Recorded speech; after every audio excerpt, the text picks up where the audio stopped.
हर हर महादेव दोस्तों, आशा करते हैं कि आप लोग कुशल मंगल होंगे, खुश होंगे। महादेव आपका कल्याण करें। दोस्तों, हम फिर से आ गए हैं एक नए एपिसोड में, एक नए अध्याय का पाठ लेकर। महाशिव पुराण रुद्र संहिता सती खंड का पिछला जो अध्याय था वो 35वां अध्याय था, जिसमें आपने देखा था जो प्रजापति दक्ष है वो बुरी तरह से भयभीत हो जाते हैं जब वीरभद्र जो निकल पड़ते हैं अपनी सेना के साथ। तो उससे थर्रा उठता है सारा आकाश, सारा गगन। बहुत ही भूचाल आने वाला होता है और वो बहुत ही डर जाते हैं। तो वो विष्णु जी से मदद मांगते हैं, ब्रह्मा जी से वो मदद मांगते हैं, लेकिन सब इसमें असहाय हैं और सब प्रजापति दक्ष को कहते हैं कि जो तुमने करनी की है अब उसका भोग तो तुम्हें भोगना पड़ेगा, उसका अब कोई इलाज नहीं है। तो अभी हम लोग बढ़ेंगे। अब 36वां जो अध्याय है वो क्या कहता है सती खंड का, और उसमें क्या है वो देखेंगे, पाठ करेंगे और आप श्रवण करिएगा। और अगर अभी तक आपने श्रवण नहीं किया है तो चैनल पे जाइए, चैनल को सब्सक्राइब करिएगा। और वहां पर प्लेलिस्ट बनाई हुई है हमने, जैसे कि महाशिव पुराण, गरुड़ पुराण, भगवत गीता, इन सब का प्लेलिस्ट बनाए जिसमें हम अध्याय पढ़ते हैं और आप श्रवण करते हैं। तो आप एक एक श्रवण कर लीजिएगा, क्योंकि श्रवण में ही मोक्ष है। बाकी इसी चैनल पे आपको एस्ट्रोलॉजी, वास्तु कंसल्टेंट, सब कुछ यहाँ पर, मोक्ष, अध्यात्म, सबकी जानकारी आपको यहाँ पे मिलती है। तो प्लीज प्लीज चैनल को सब्सक्राइब करना मत भूलिएगा। लाइक शेयर कमेंट आप करेंगे। चलिए, तो बिना देरी किए पाठ का आरंभ करते हैं और आप श्रवण करने के लिए हो जाइए तैयार। तो चलिए शुरू करते हैं। हर हर महादेव। महाशिव पुराण रुद्र संहिता सती खंड का 36वां अध्याय। युद्ध में शिवगणों से पराजित हो देवताओं का पलायन। इंद्र आदि के पूछने पर बृहस्पति का रुद्रदेव की अयोग्यता बताना। वीरभद्र का देवताओं को युद्ध के लिए ललकारना। श्री विष्णु और वीरभद्र की बातचीत। तो ब्रह्मा जी बोले, उस समय शिव तत्व रूपी आत्मवाद में रत विष्णु पर हंसते हुए इंद्र हाथ में गदा धारण कर देवताओं को साथ लेकर वीरभद्र से युद्ध करने के लिए तत्पर हो गए। उस समय इंद्र हाथी पर सवार हो गए, अग्नि भेड़ पर सवार हो गए, ये भैंस पर चढ़ गए, यम भैंस पर चढ़ गए और नृत्य प्रेत पर सवार हो गए। वरुण मकर पर, वायु मृग पर और कुबेर पुष्पक विमान पर आरूढ़ हो आलस से रहित होकर युद्ध के लिए तैयार हो गए। इसी प्रकार प्रतापी अन्य देव समूह, यक्ष, चारण तथा ग्रहाक भी अपने अपने वाहनों पर आरूढ़ होकर तैयार हो गए। उन देवताओं के उद्योग को देखकर रक्त से सने हुए मुख वाले वे दक्ष अपनी पत्नी के साथ उनके पास जाकर कहने लगे। दक्ष बोले, हे देवगणों, मैंने आप लोग के ही बल से इस यज्ञ को प्रारंभ किया है, क्योंकि महातेजस्वी आप लोग ही सत्कर्म की सिद्धि के लिए प्रमाण है। ब्रह्मा जी बोले, दक्ष के उस वचन को सुनकर इंद्र आदि सभी देवगण युद्ध करने के लिए तैयार हो निकल पड़े। तदनंतर समस्त देवगण तथा इंद्र आदि लोकपाल शिव जी की माया से मोहित होकर अपनी अपनी सेनाओं को साथ लेकर युद्ध करने लगे। उस समय देवताओं तथा शिवगणों में महान युद्ध होने लगा। वे तीखे तोमर तथा बाणों से परस्पर युद्ध करने लगे। उस युद्ध महोत्सव में शंख तथा भेरियां बजने लगी और बड़ी बड़ी बड़ी दुंदुभियां, नगाड़े तथा डिंडम आदि बजने लगे। डिंडम एक प्रकार का वाद्य यंत्र है। उस महान शब्द से उत्साह में भरे हुए समस्त देवगण लोकपालों को साथ लेकर उन शिवगणों को मारने लगे। हे मुनिश्रेष्ठ, इंद्र आदि देवताओं एवं लोकपालों ने भृगु के मंत्र बल से प्रभाव के से शिव जी के गणों को परास्मुख कर दिया। उस समय याज्ञिक भृगु जी ने दीक्षा ग्रहण किए हुए दक्ष के तथा देवताओं के संतोष हेतु और यज्ञ की निर्विघ्न समाप्ति के लिए उन शिव गणों का उच्चाटन कर दिया। इस प्रकार अपने गणों को पराजित देख वीरभद्र को क्रोध में भर उठे और भूत प्रेत तथा पिशाचों को पीछे करके वे महाबली वीरभद्र बैल पर सवार सभी शिवगणों को आगे करके स्वयं त्रिशूल लेकर देवताओं को गिराने लगे। सभी शिवगणों ने भी त्रिशूल के प्रहार से शीघ्रता पूर्वक देवताओं, यक्षों, साध्य गणों, ग्रहाकों तथा चरणों को मार डाला। गणों ने तलवारों से कुछ देवताओं के 2 टुकड़े कर दिए, कुछ को मृत गरों से पीट डाला और कुछ को घायल कर दिया। इस प्रकार सभी देवता पराजित होकर भाग चले और एक दूसरे को रणभूमि में छोड़कर देवलोकों को चले गए। उस अत्यंत भयानक युद्ध में महाबली इंद्र आदि लोकपाल ही धैर्य धारण करके उत्साहित होकर खड़े रहे। उस समय इंद्र आदि समस्त देवता एकत्र होकर विनय भाव से युक्त हो उस युद्ध स्थल में बृहस्पति जी से पूछने लगे।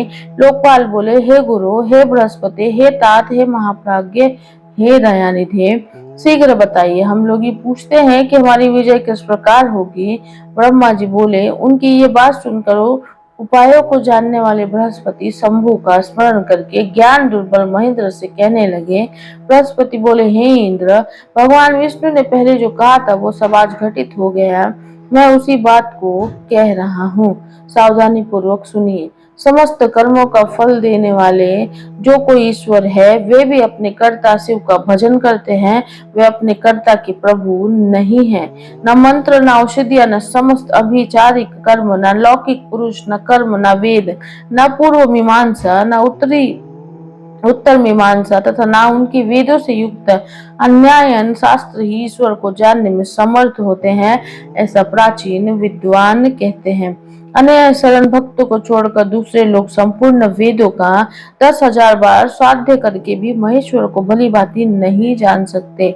ये महाश्रुति है। भगवान सदाशिव के अनुग्रह से ही सर्वथा शांत, निर्विकार एवं उत्तम दृष्टि से उनको जाना जा सकता है। तब भी हे सुरेश्वर, उचित अनुचित कार्य के निर्णय में सबके कल्याण के लिए सिद्धि के उत्तम आशंक का प्रतिपादन करूंगा, आप उसे सुनिए। हे इंद्र, आप लोकपालों के साथ नादान बनकर इस समय दक्ष यज्ञ में आ गए, किंतु आप कौन सा पराक्रम करेंगे।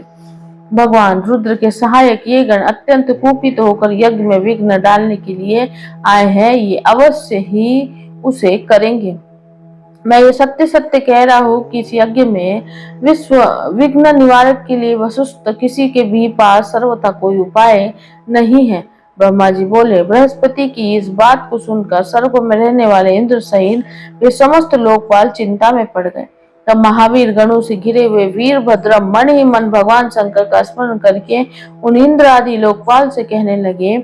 वीरभद्र बोले, आप लोग मूर्खता के कारण इस यज्ञ में अपना अपना भाग लेने के लिए आए हैं, अतः मेरे समीप आइए, मैं आप लोगों को यज्ञ का फल देता हूँ।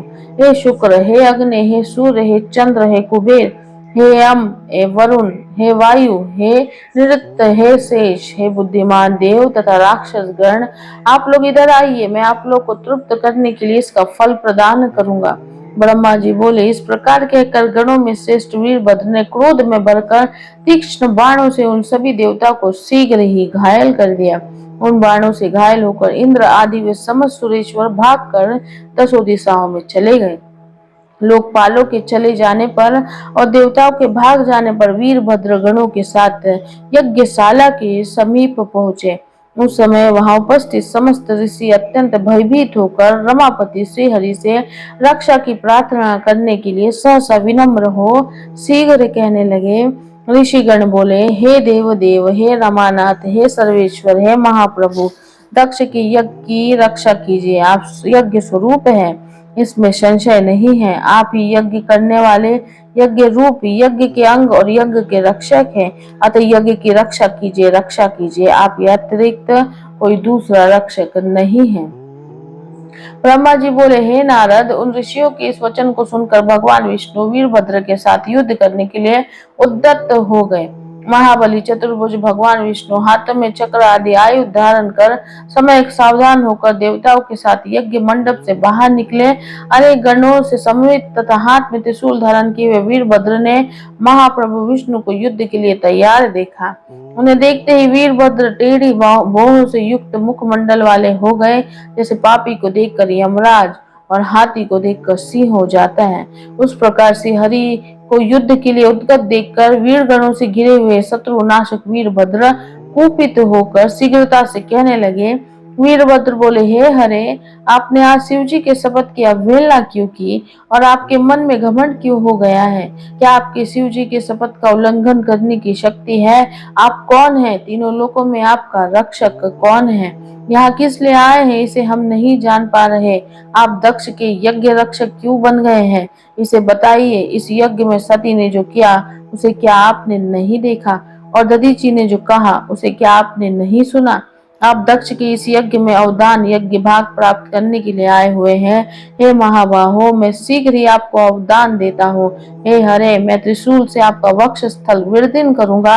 आपका कौन रक्षक है वो मेरे समक्ष आए। मैं आपको पृथ्वी पर धराशाही करूंगा, अग्नि से जला दूंगा और पूर्ण गंध हुए आपको पीस डालूंगा। हे हरे, हे दुराचारी, हे महेश विमुख, हे अधम, क्या आप शिव जी के पावन महत्व को नहीं जानते? फिर भी हे महाबाहो, आप युद्ध की कामना से आगे स्थित हैं। यदि आप इस युद्ध भूमि में खड़े रह गए तो मैं आपको उस स्थान पर भेज दूंगा जहां से पुनः लौटना संभव नहीं है। ब्रह्मा जी बोले, हे नारद, उन वीरभद्र की इस बात को सुनकर बुद्धिमान सुरेश्वर विष्णु प्रसन्नता पूर्वक हंसते हुए कहने लगे। विष्णु बोले, हे वीरभद्र, आज आपके सामने में जो कह रहा हूं उसको सुनिए। आप मुझ शंकर से सेवक को रुद्र विमुख मत कहिए। कर्म में निष्ठा रखने वाले अज्ञानी इन दक्ष ने मूर्खतावश पहले मुझसे यज्ञ के लिए बार बार प्रार्थना की थी। मैं भक्त के अधीन हूँ और वे भगवान महेश्वर भी भक्त के अधीन है। हे तात, दक्ष मेरे भक्त है, इसलिए मैं यज्ञ में आया हूँ। रुद्र के कोप से उत्पन्न होने वाले हे वीर, हे महान प्रताप के अलाए, हे प्रभु, आप रुद्र तेज स्वरूप है, आप मेरी प्रतिज्ञा सुनिए। मैं यज्ञ की रक्षा के लिए आपसे युद्ध करूंगा और आप भी इस यज्ञ के विध्वंस के लिए मुझसे युद्ध कीजिए। जो होनहार होगा वो होगा, मैं अवश्य ही पराक्रम प्रकट करूंगा। ब्रह्मा जी बोले। विष्णु के इस प्रकार कहने पर महाबाहु वीरभद्र हंसते हुए कहा, हे विष्णु, मैं आपको अपने प्रभु शिव का प्रिय जानकर अत्यंत प्रसन्न हूँ। तदनंतर गणों में श्रेष्ठ वीरभद्र ने प्रसन्नता पूर्वक हंसते हुए बड़े विनय से भगवान विष्णु से कहा। वीरभद्र बोले, हे महाप्रभु, मैंने आपके भाव की परीक्षा ली, यही ऐसा वचन कहा था। अब मैं यथार्थ बात कह रहा हूँ, उसको आप सावधानी पूर्वक सुनिए। हे हरे, जैसे शिव है वैसे आप है, और जैसे आप है वैसे शिव। शिव के आदेश से वेद ऐसा ही कहते हैं। हे रमानाथ, भगवान शिव की आज्ञा के अनुसार हम सब लोग उनके सेवक ही हैं। तथापि मैंने जो बात कही है वो इस वाद विवाद के अवसर के अनुकूल ही है। आप प्रत्येक बातों को आदर पूर्वक ही समझे। ब्रह्मा जी बोले। उन वीरभद्र का ये वचन सुनकर भगवान विष्णु हंसकर और उनके लिए हित कर ये वचन कहने लगे। विष्णु बोले, हे महावीर, आप निशंक होकर मेरे साथ युद्ध कीजिए। आपके अस्त्रों से शरीर के भर जाने पर ही मैं अपने आश्रम को जाऊंगा। ब्रह्मा जी बोले। ऐसा कहकर वे विष्णु चुप होकर युद्ध के लिए तैयार हो गए और महाबली वीरभद्र भी अपने गणों के साथ युद्ध के लिए उद्गत हो गए। इस प्रकार से शिव महापुराण के अंतर्गत द्वितीय रुद्र संहिता के द्वितीय सती खंड में विष्णु वीरभद्र संवाद वर्णन नामक 36वां अध्याय पूर्ण हुआ। हर हर महादेव, हर हर शंभु। दोस्तों, ये था महाशिव पुराण सती खंड का 36वां अध्याय। इसमें आपने देखा कि किस प्रकार सारे जो देवता हैं वो लड़ने में तैयार हो जाते हैं वीरभद्र से, लेकिन वीरभद्र तो महादेव थे और उनसे कौन लड़ सकता था, तो उन्होंने सबको परास्त कर दिया। लेकिन फिर विष्णु जी के पास ये लोग गए और विष्णु जी ने शपथ ली थी कि वो इस यज्ञ की रक्षा करेंगे, तो इसीलिए इस फॉर्मेलिटी को निभाने के लिए वो वीरभद्र के सामने लड़ने के लिए पहुंच गए। लेकिन बहुत ही सुंदर एक वर्णन बताया गया है वीरभद्र का संवाद और विष्णु जी के बीच जो संवाद हुआ, क्योंकि बहुत सुंदर, दोनों भी जानते थे कि वो एक दूसरे के आराध्य हैं, वो दोनों भी जानते थे कि वे युद्ध उनके लिए है ही नहीं, लेकिन फिर भी युद्ध होना था और वो करना ही था। तो ये सब महादेव की ही माया है और महादेव की माया से ही होता है। तो इसीलिए फिर ऐसा बोल सकते हैं कि यहाँ पर श्री हरि विष्णु और वीरभद्र जो है एक मजे के लिए ही चीजें कर रहे थे, कि उन्हें पता था कि इसका अंजाम क्या होने वाला है, न वो हारने वाले हैं न वीरभद्र हारने वाले हैं। लेकिन दक्ष ने जो किया था उसका जो वीरभद्र जो थे अपना वचन निभा रहे थे और विष्णु जी जो थे अपना वचन निभा रहे थे, तो दोनों एक दूसरे के वचन का सम्मान कर रहे थे। यहाँ पर बेसिकली कंक्लूजन यही है कि युद्ध, उनको पता था कि युद्ध होने वाला नहीं है, हम दोनों के बीच में कभी कोई जीत नहीं सकता, लेकिन युद्ध जो है वो सिर्फ इसलिए हो रहा था कि वो एक दूसरे के वचन का सम्मान कर रहे थे। तो यही था 36वां अध्याय जिसमें आपने देखा। अब हम अगले एपिसोड में देखेंगे से 37वें अध्याय में आखिरकार क्या हुआ, वीरभद्र और विष्णु जी के युद्ध का क्या हुआ। एंड यही बोलते हैं ना कि बहुत सारी जो चीजें हैं दुनिया में इसलिए घटित होती है कि उसे घटित होना होता है, और जो घटित होना होता है उसे कोई नहीं रोक सकता। तो ये जो अब घटित हो रहा था इसे कोई नहीं रोक सकता था। तो चलिए, आई होप कि आपको ये पार्ट जरूर पसंद आया होगा, तो इसको श्रवण जरूर करिएगा। चैनल को सब्सक्राइब किए बिना मत जाइएगा और लाइक शेयर कमेंट जरूर करिएगा। और आपका कुछ भी सवाल हो, कुछ भी बोलना चाहते हो, कोई भी परेशानी हो एस्ट्रो रिलेटेड, वास्तु रिलेटेड, या फिर आप कोई भी गाइडेंस चाहते हो, डिवाइन गाइडेंस चाहते हो, नंबर हम देते ही हैं, आप हमसे कंसल्टेशन ले सकते हो। अपना बहुत बहुत ध्यान रखिए। हर हर महादेव।